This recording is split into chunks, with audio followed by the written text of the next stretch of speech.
So in this video, we're going to be looking at probably the most fundamental concept in programming, that of the variable. Now, we've already seen a few variables before, and in fact, there's one on the screen right here. So in Swift, we usually define a variable with the keyword var, and then we give a variable name, and usually we set the value equal to whatever we want that variable to be. So variables in programming are just the same as when you were doing algebra at school and trying to work out what x was. Except in programming, usually we know the value of our variables and we use them to manage, say, the score on our game, the username on our social networking app, or the content of an email that we want to display. So first off, let's remind ourselves of the two ways that we can define a variable in Swift, which we saw in the previous section. The first, as we've got there, is var, and the other, you may remember, is let. So I might have a variable that I'm going to call other str, which I'll define as hi Rob. So both of these are similar variables. The major difference is that with str I can change its value. So if I say str equals hi playground, then that's fine, because this has been defined with a var. And there you go, you can see that the value's updated there. If I try and update the value of other string though, or other str, to say hi Kirsten, then we get an error, because other string has been defined by let. And it's suggesting here that we fix that by changing it to var. But I'm just going to get rid of that change there. So I'm going to add a little comment there. Other str cannot be changed. So we'll start off, as I say, by looking at the difference between var and let. Then we're going to look at some different variable types. And we're going to start with strings. So most of the variables that we've looked at so far have been strings.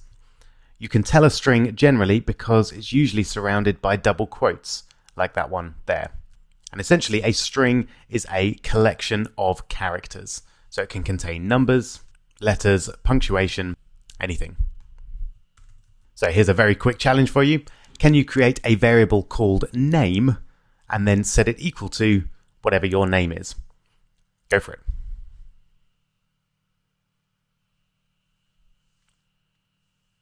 Did you manage it? I'm going to use let because we're not going to change this variable, and then just set it equal to Rob, like that. It's worth getting into the habit of using let for variables that you don't intend to change. Okay. The one other thing I want to show you with strings right now is how we can combine them or concatenate them. So let's say, for example, I wanted to print hello and then the name. What I would do is use the print command and then hello with a space and then plus and then the variable name. So in this case, name. Just like that. And this plus will then combine these two strings. So we've got the hello string with a space at the end, and then we've got the variable called name, which we know is equal to Rob. And there we go. You can see those two strings have been combined into a single one. All right, so far so good. So now let's see a second variable type, and this is actually one that we've seen before. It's the integer, which is just a whole number. So to create an integer, we use let, or we can use var as well if we're going to change that integer at some point. I'm going to call it myInt, and we just set that equal to something like 8. Any whole number will do there. And then, because this is an integer, we can do all sorts of sums on this integer that we couldn't do on strings. So if we want to double our integer, for example, we could use myInt asterisk, which is what we use for multiply, and then times 2. And that will then print 8 times 2, or hopefully 16. There we go. So, super quick challenge for you. Can you print the value of myInt plus 100? Simple as that. Go for it.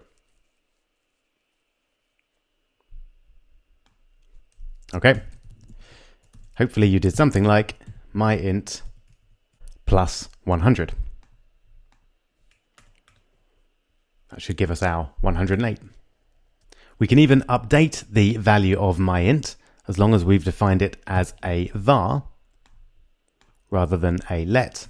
So if we wanted to add 1 to it, for example, we could use myInt is equal to myInt plus 1. And that will then add 1 to the value of myInt, and myInt will now be 9. There we go. Notice though what happens if we try and do something like myInt is equal to myInt divided by 5. And that gives us the value 1, which is not exactly 8 divided by 5. But remember, myInt was defined as an integer, a whole number, so it can't be a fraction. So it will always round down. So if you've got a number that you think may not remain an integer, you should not define it as an integer. You should use a different variable type, which we'll see in a moment. But just before we do, let's see a quick and easy way that we can put integers into strings using Swift. So if, for example, we wanted to print something like myInt has value, and then put the value of myInt into that string, we just use a backslash and a pair of parentheses, like that, and then put myInt inside the parentheses.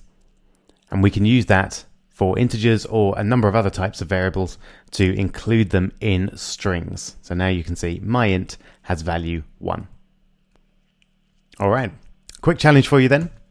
I want you to create a variable called age and set it equal to your age. And then using that variable and the variable name that we created before, I want you to print something like my name is, and then your name, and I am, then your age, years old. So I want you to print that to the console by using variables for your name and your age. Go for it.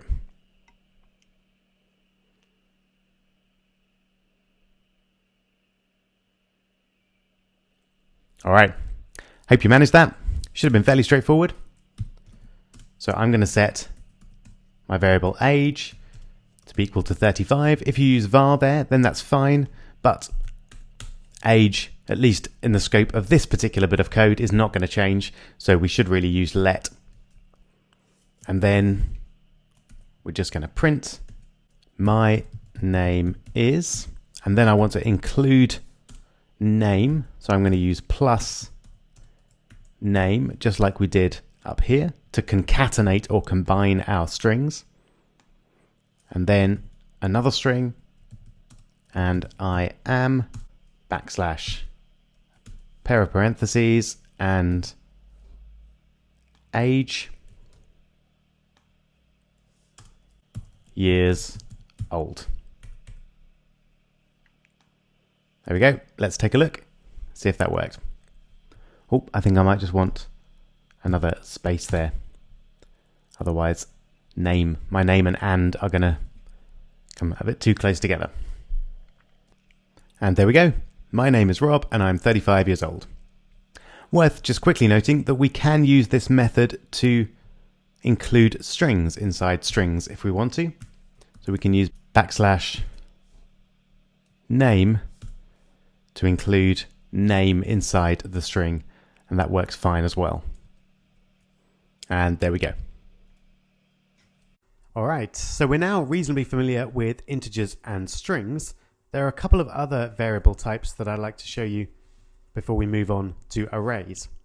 And the first is a double, which is essentially a decimal. So you'll remember when we tried to divide 9 by 5, it rounded it down to 1. That's because my int is an integer and so can only have whole number values, so it's always rounded down to the nearest value. But quite often we're going to want to store non-whole number values, and for those we use what are known as doubles. So to create a double, we just take a variable name, let's call this one A, and then set it to whatever we want. So 8.73, for example, and that will automatically create a decimal for us. We can also specify the type of variable if we want to. We can actually do that with any of these variables by putting a colon after the variable name and then making it clear what type of variable that we want. So a double is a, as it says there, double precision floating point type value. It's called a double because there's another type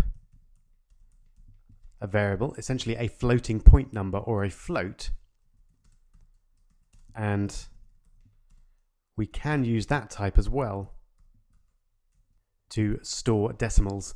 Doubles are more commonly used in Swift and iOS development in general, so I'd recommend sticking with those, but it really doesn't matter, at least at this stage, which you use, and if you want to, you can just leave the definition off and let Swift decide what type to use.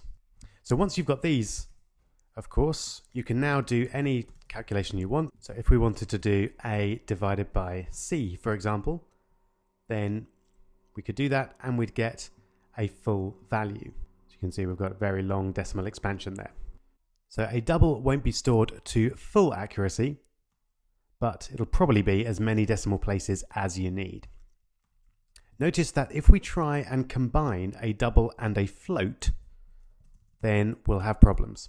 So if we do print A divided by B, for example, that won't work because we can only divide or indeed add or multiply variables of the same type. Notice also that that means that C is therefore a double. So if you don't specify what type of variable you've got, but you set it equal to a decimal, then by default it will be set to a double. So A divided by B won't work,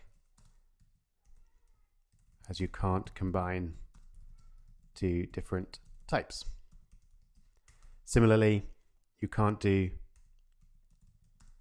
one of our integers and add a double to it. That won't work either because you can't combine an integer and a double. So I'll just comment that out as well. You can, however, convert an integer to a double. So if we wanted to do myInt plus A, we could do it, but we just have to convert myInt to a double, which we do by using the double with a capital int method, which then converts the integer to a double, makes it 1.0 essentially, and then adds A to it, and you can see we get 9.73 as a result. And we can actually use any of these to attempt to convert one to the other. So we can use string to convert an integer to a string.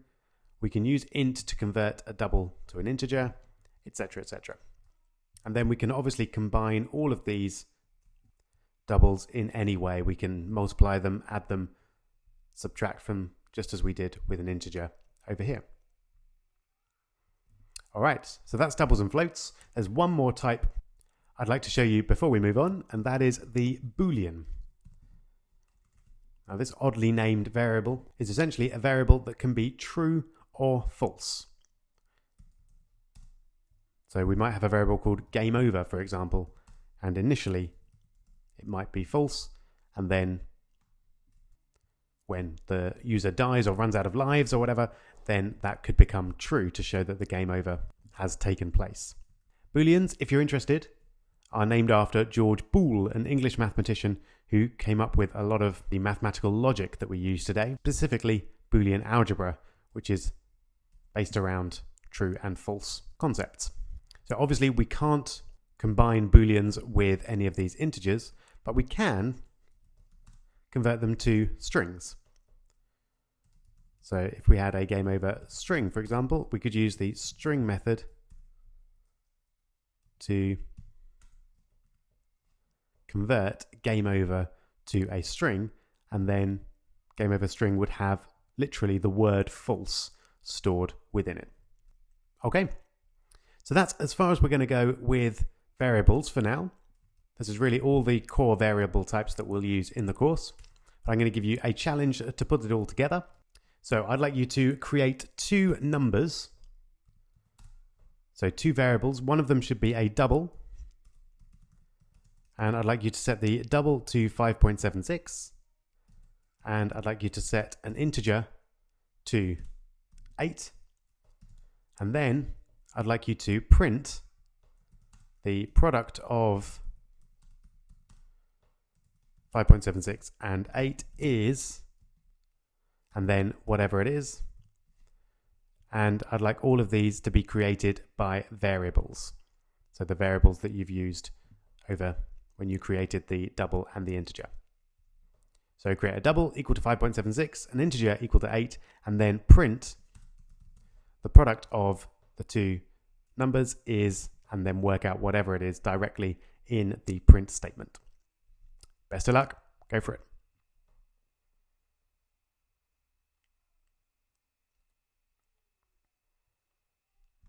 Okay. Hope you managed it. It doesn't really matter whether you use var or let, but extra points if you use let, because we're not going to be editing or changing these variables. So let is the best choice. So we've already used A, B, and C. So let's use D to create our 5.76. And this, of course, will be a double by default, as we noticed earlier, but you're very welcome to specify that it's a double as well if you want to. So either way round there would get you full marks. We'll also create our integer. So E, which is equal to 8. And again, you can specify that it should be an int if you want, but you don't need to because it would be an integer anyway, because you're setting the value to 8. And then finally, we're going to print the product of, and we'll get the 5.76 by using backslash and then brackets D, and backslash and brackets E for the integer. And we'll set that equal to, and we might attempt something like D star E for D multiplied by E, but of course that will give us an error because E is an integer and D is a double. So the easiest way around that is to convert E to a double using the double command there. And then we've got what we wanted. The product of 5.76 and 8 is 46.08. There we go. Hope you managed that. That's a fairly thorough primer on the different variable types that you'll need in iOS development and in this course. In the next video, we're going to go on and look at another fundamental variable type, the array.